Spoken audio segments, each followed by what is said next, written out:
सद्गुरुदेवाय नमः। हरिओम दोस्तों, आइए यूट्यूब की पाठशाला में आपका स्वागत है। आज मैं आपके लिए लेकर के आया हूं हस्तरेखा का ज्ञान। हस्तरेखा को सामुद्रिक शास्त्र बोला जाता है।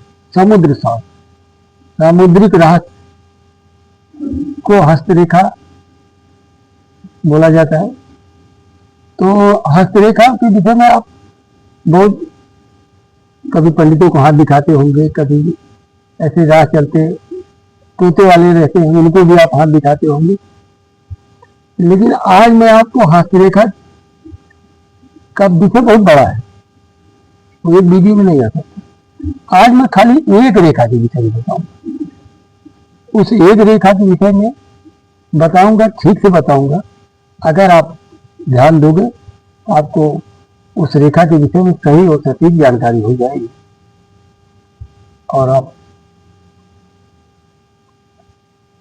वो रेखा खाली देख करके किसी की भी, अपने यार दोस्त की, पहचान वाले के, रिश्तेदार के, पड़ोसी की, किसी की भी आप ये जो मैं वीडियो डालने जा रहा हूँ इससे आप किसी की भी रेखा देख करके आप अपने दिमाग में उसका चरित्र निर्धारण कर सकते हैं। हाँ तो दोस्तों, मैं आज बताने जा रहा हूँ शुक्र वलय के विषय में। शुक्र वलय हाथ में होता कहाँ है, शुक्र वलय से फायदा क्या है, शुक्र वलय से नुकसान क्या है, सब कुछ मैं बताने जा रहा हूँ। हाँ तो दोस्तों, अब मैं आपको हाथ में बता रहा हूँ शुक्र वलय।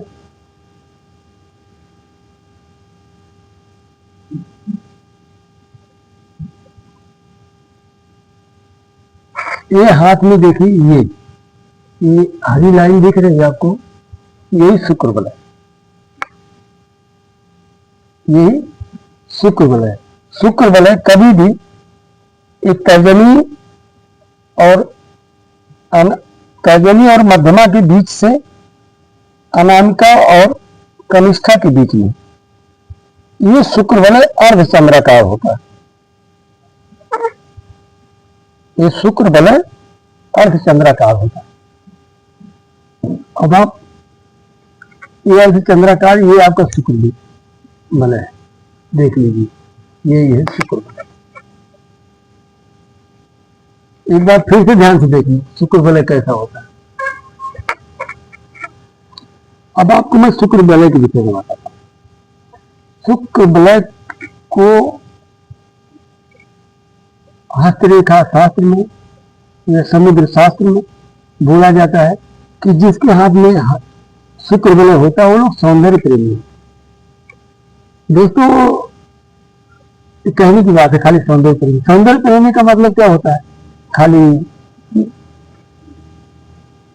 प्राकृतिक सुंदरता हुई, कोई डेकोरेशन हुआ, और भी जो सुंदर चीजें हैं उनको सुंदर लगनी चाहिए, नहीं, ये गलत। हमने इसको बहुत अच्छे से रीड किया और बहुत अच्छे से ध्यान दिया। वो लोग सौंदर्य प्रेमी होते हैं, लेकिन सौंदर्य प्रेमी किसके होते हैं?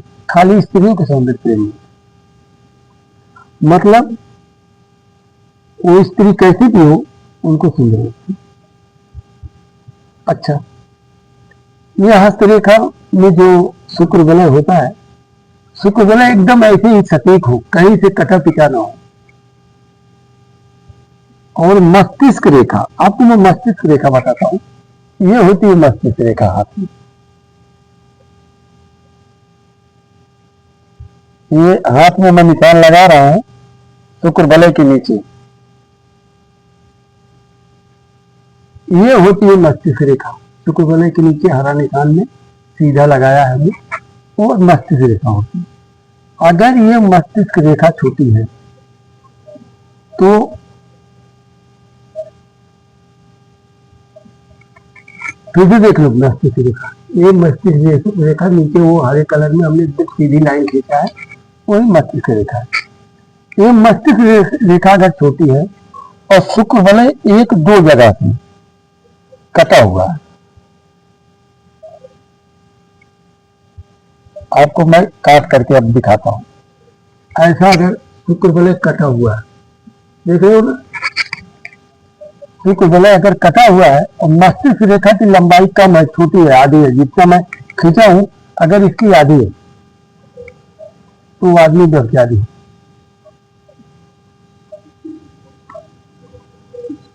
उस आदमी को व्यभिचार करने से कोई रोक नहीं सकता। अगर मस्तिष्क रेखा बड़ी है और रेखा कटी हुई है, ये रेखा दो जगह से हमने काटा है, ये कभी कभी ज्यादा जगह से कटी रहती है। तो अगर ज्यादा जगह से कटी है, ये 2 जगह से कटी है, 4 जगह से, 1 जगह से टूटी है ये रेखा, और मस्तिष्क रेखा बड़ी है, तो वो आदमी चरित्रहीन होता है। अब वो आदमी चरित्र का सही हो ही नहीं सकता। ये हस्तरेखा हुआ, ये ज्योतिष हुआ, ये सब अनुभव आधारित विज्ञान है। इसमें आपको 100% रिजल्ट नहीं, फिर भी 80 से 85% रिजल्ट आपको मिलता है।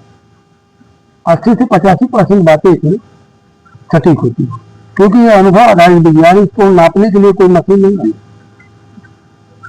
तो मैं ये बोल रहा हूँ जो इसको 100% तो नहीं बोल सकता मैं, कि नहीं मैं 100% सही बोल रहा हूँ, लेकिन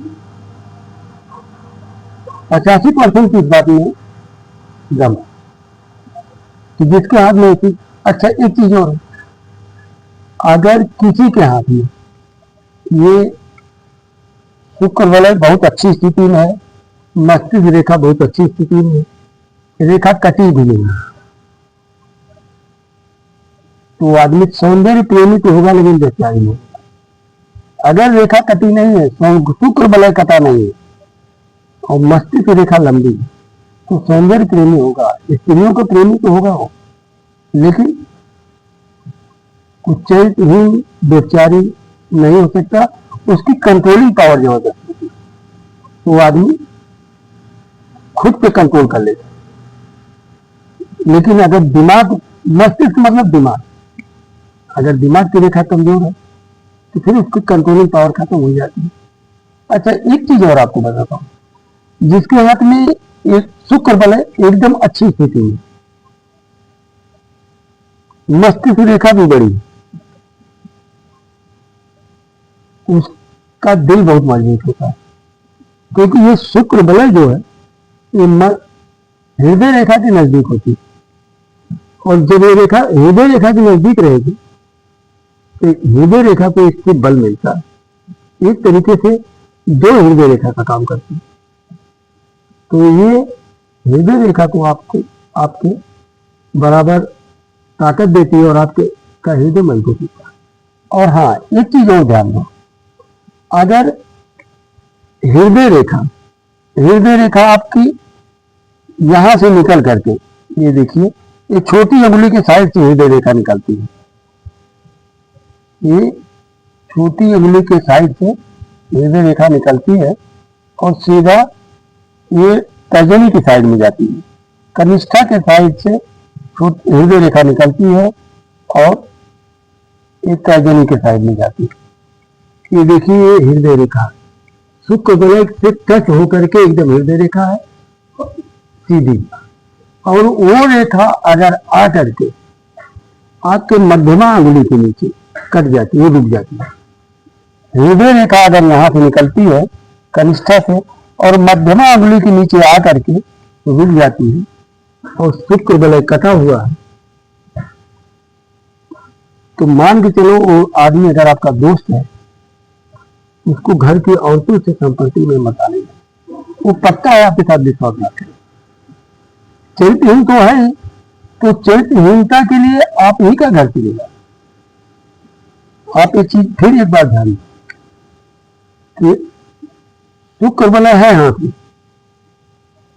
मस्तिष्क रेखा बड़ी है या छोटी है, मस्तिष्क रेखा अगर बड़ी है तो भी, छोटी है तो भी, और अगर उसका हृदय रेखा जो आपको मैं बता रहा हूं, ये शुक्र वलय से एकदम सटा हुआ है हृदय रेखा, और वो मध्यमा अंगुली के नीचे आकर के आपकी हृदय रेखा रुक जाती है, तो वो आदमी आपके साथ चरित्र के मामले में पक्का विश्वासघात करेगा।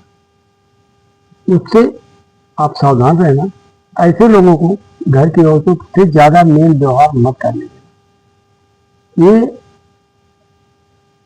आपको मैं पहले बता चुका हूं कि 85% तक आपको सटीकता मिलेगी, इसमें कोई दो राय नहीं।